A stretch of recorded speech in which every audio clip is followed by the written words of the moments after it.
पृथ्वीच्या सर्व ऊर्जेचा स्रोत आहे फक्त सूर्य.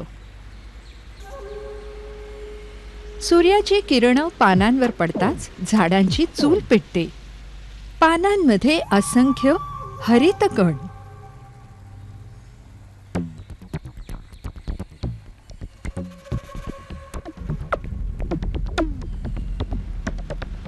प्रत्येक हरित कणामध्ये अगणित हरितद्रव्य.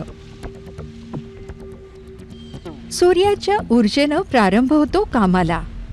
स्वयंपाकघरात साहित्य आधीच पोचलेलं. पानाच्या खालच्या बाजूला असंख्य खिडक्या. स्टोमाटाच्या मार्गानं वायुमंडलातील कार्बन डायऑक्साईड आत पोचतो.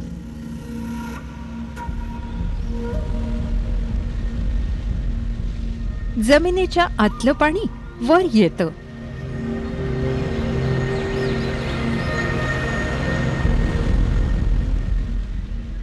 याच दोन गोष्टी कार्बन डायऑक्साईड आणि पाणी H2O एकत्र येतात. सूर्याच्या प्रकाशामध्ये रासायनिक प्रक्रिया होते.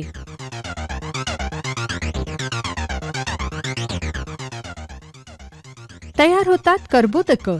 बाहेर पडतो ऑक्सिजन. कर्बोदकं कार्बन, ऑक्सिजन आणि हायड्रोजनच्या अणूंनी बनते शर्करा, अन्न.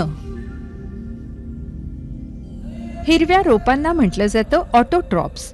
आपलं अन्न स्वतः तयार करणारे निर्माता, प्राथमिक निर्माते.